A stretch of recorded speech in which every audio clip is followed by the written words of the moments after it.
S, big breaking news ಇದು. ದಾವಣಗೆರೆ ಉಪ ಚುನಾವಣೆಯಲ್ಲಿ ಪ್ರದೀಪ್ ಈಶ್ವರ್ ಅರ್ಭಟ ಅಂತಾನೆ ಹೇಳ್ಬೋದು. ಯಾಕೆಂದ್ರೆ ಏನು ಬಿಜೆಪಿ ನಾಯಕರು ಚಾಲೆಂಜ್ ಮಾಡಿದ್ರು ಪ್ರದೀಪ್ ಈಶ್ವರ್ಗೆ, ಏನಾದ್ರೂ ನೀನು ದಾವಣಗೆರೆಗೆ ಬಾ ನೋಡೋಣ ಅಂತ ಹೇಳ್ಬಿಟ್ಟು ಏನು ಬಿಜೆಪಿ ನಾಯಕರು ಚಾಲೆಂಜ್ ಮಾಡಿದ್ರು. ಯಾಕೆ ಚಾಲೆಂಜ್ ಮಾಡಿದ್ರು ತಮಗ್ ಗೊತ್ತು.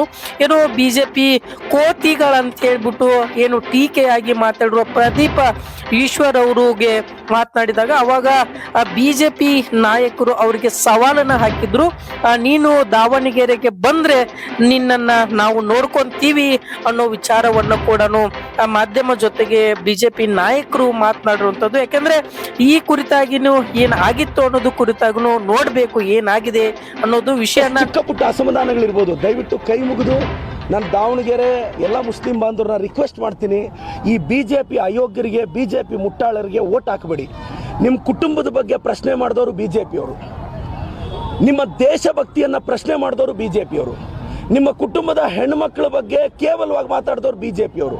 ಇವತ್ತು ನೀವು ಯಾವುದೋ ಅಸಮಾಧಾನಕ್ಕೆ ಬಿಜೆಪಿಗೆ ಓಟ್ ಹಾಕಿದ್ರೆ ನಿಜವಾಗ್ಲೂ ನಿಮ್ಮ ಅಸ್ತಿತ್ವಕ್ಕೆ ಸಮಸ್ಯೆ ಆಗುತ್ತೆ ಅಂತ ನಾನು ಹೇಳ್ತಾ, ಈ ಬಿಜೆಪಿ ಅಸಮರ್ಥರಿಗೆ, ಅಯೋಗ್ಯರಿಗೆ ನೀವು ಪಾಠ ಕಲಿಸ್ತೀರಾ ಅಂತ ನಂಬಿಕೆ ನನಗಿದೆ ಸರ್. ನಿಮ್ಮ ಅಲ್ಪಸಂಖ್ಯಾತ ಮನೆಯ ಹೆಣ್ಣುಮಕ್ಕಳ ಬಗ್ಗೆ ಮಾತಾಡ್ಬೋದಾ? ಆ ಯತ್ನಾಳ್ ಇದಾರಲ್ಲ ಬಿಜಾಪುರದ ಕೋತಿ, ಅವ್ರು ಮಾತಾಡ್ಬೋದಾ? ಆ ಮೈಸೂರಿಂದ ಒಂದು ಕೋತಿ ಇದೆ, ಮಾತಾಡ್ಬೋದಾ? ನಿಮ್ಮ ಮನೆ ಹೆಣ್ಮಕ್ಳ ಬಗ್ಗೆ ಎಷ್ಟು ಕೇವಲವಾಗಿ ಅವ್ರು ಮಾತಾಡಿದ್ದು? ನಮ್ಮ ಮನೆ ಹೆಣ್ಮಕ್ಳ ಬಗ್ಗೆ ಮಾತಾಡಿದ್ರೆ ನಮಗೆ ಬೇಜಾರಾಗಲ್ವಾ? ನಾನು ಇದೇ ಹೇಳ್ತಾ ಇರೋದು ರೀ, ಮೈನಾರಿಟೀಸ್ ಕುಟುಂಬಗಳ ಬಗ್ಗೆ ಹಿಂಗೆ ಮಾತಾಡೋರ ಬಗ್ಗೆ ನೀವು ಹೆಂಗೆ ಇದು ಮಾಡ್ತೀರಾ? ಮೈನಾರಿಟೀಸ್ ಒಂದಾಗ್ತಾರೆ ನನ್ನ ನಂಬಿಕೆ ಇದೆ. ನಿಮ್ಮ ಜೊತೆ ನಾವಿದ್ದೀವಿ. ಎಷ್ಟು ಹೋಗಕ್ಕೆ ನಿನಗೆ ತಾಕತ್ತಿಲ್ಲ, ಅಲ್ಲೇ ಗಡಗಡ ಮಾಡುತ್ತೀಯ ನೀನು ಬಂದು ಮೀಡಿಯಾದ ಮುಂದೆ ಫೋರ್ಸ್ ಕೊಡ್ತೀಯಾ? ಬಾರಯ್ಯ ನೋಡ್ತೀನಿ ನಿನ್ನ ತಾಕತ್ತೇನು ಅಂತದ್ದು.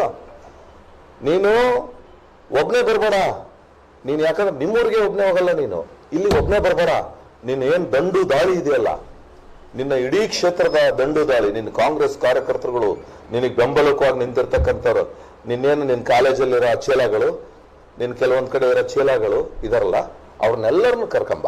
ನಿನ್ ತಾಕತ್ತೇನಂತ ನೋಡೋಣ. ನಾವು ಭಾರತೀಯ ಜನತಾ ಪಕ್ಷದವರು, ಅದರಲ್ಲೂ ಚಿತ್ರದುರ್ಗ ಜಿಲ್ಲೆ ಗಂಡು ಮೆಟ್ಟಿನ ನಾಡ್ನಾರ್ ಕಣಯ್ಯ, ನಿನ್ನಂಗೆ ಬೊಗಳಲ್ಲ. ಬಾ ನಿನ್ನ ನೋಡ ನಿನ್ ತಾಕತ್ತೇನಂತೇಳಿ.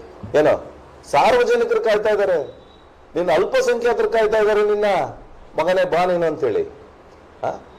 ನಿನ್ನ ಅಂತ್ಯ ನೀನೇ ನಿನ್ನ ಹಣೆ ಬರ್ಕೊಂಡ್ಬಿಟ್ಟಿದ್ಯಾ. ಪಾಪ ಪುಣ್ಯಾತ್ಮ ಬ್ರಹ್ಮ ಬರೆದು ಕಳಿಸಿದ್ದ, ಪ್ರದೀಪ್ ಈಶ್ವರ್ ಶಾಸಕನಾಗ್ಲಿ, ಮುಂದೆ ಮಂತ್ರಿ ಆಗ್ಲಿ, ಇನ್ನು ದೊಡ್ಡ ದೊಡ್ಡ ಹುದ್ದೆ ತಗೊಳ್ಳಿ ಅಂತ ಭಗವಂತ ಪುಣ್ಯಾತ್ಮ ಬ್ರಹ್ಮ ಬರೆದು ಕಳಿಸಿದ್ರೆ ನಿನ್ನ ಎಡಗೈಲಿ ನೀನೇ ಅರಿಸ್ಕೊಂಡ್ಬಿಟ್ಟೆಲ್ಲೋ ಮುಠಾಳ. ಬಾ ನಿನ್ ತಾಕತ್ತಿದ್ದ ನಿನ್ನ ಕ್ಷೇತ್ರ. ನಾನು ಇಸ್ಲಾಂ ಧರ್ಮವನ್ನು ಗೌರವಿಸ್ತೀನಿ, ಆದ್ರೆ ಇವತ್ತು ಯೂಟ್ಯೂಬ್ ಅಲ್ಲಿ ಹೋಗಿ ಅದ್ಯಾವುದೋ ಬಿಜಾಪುರದ ಒಂದು ಕೋತಿ ಮರಿ ಇದೆ ಅಲ್ಲ, ಕೋತಿ ಮರಿ ಇದೆ, ಅದು ಯಾವುದೋ ಯತ್ನಾಳ್ ಅಂತ ಒಂದು ಕೋತಿ ಮರಿ ಇದೆ. ಅವ್ರು ಮೈನಾರಿಟೀಸ್ ಬಗ್ಗೆ ಮಾತಾಡಿದ್ದೆಲ್ಲ ನೋಡಿದ್ಮೇಲೆ ನಿಮಗ್ ಸಹಿಸ್ಕೊಳಕ್ಕಾದ್ರೆ, ಅಲ್ಲ ರೇ, ನನ್ ಮನೆ ಹೆಣ್ಣು ಬಗ್ಗೆ ಮಾತಾಡಿದ್ರೆ ನಾನು ಸುಮ್ಮನೆ ಇರ್ತೀನ? ನಿಮ್ ಮನೆ ಹೆಣ್ಣು ಮಕ್ಕಳ ಬಗ್ಗೆ ಮಾತಾಡಿದ್ರು, ನಾನು ಇಷ್ಟೇ ಕೇಳಿದ್ದು.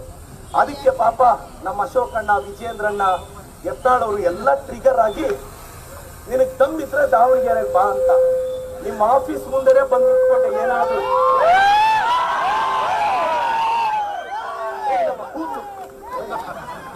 ಅಲ್ಲಲ್ಲ, ಹೂ ಹೋಗಿದ್ದೀರಿ ನೀವು, ಬೇರೆ ಬೇರೆ ಎಲ್ಲ ಆಗ್ತದೆ. ನಾನು ಅವ್ರ ಬಿಜೆಪಿ ಕಚೇರಿ ಮುಂದೆ ನಿಂತ್ಕೊಂಡು ಕಾಂಗ್ರೆಸ್ ಬಾವುಟ ಹಾರಿಸ್ದೆ, ಒಂದೇ ಒಂದು ಕೂಡ ನೀವು. ಮತ್ತೆ ನಾನು ಬಿಜೆಪಿ ಅವ್ರಿಗಿಂತ ಸಂಸ್ಕೃತಿಯಿಂದ ಮಾತಾಡ್ತೀನಿ, ಅಷ್ಟು ಮಾತ್ರ ಹೇಳಬಲ್ಲ.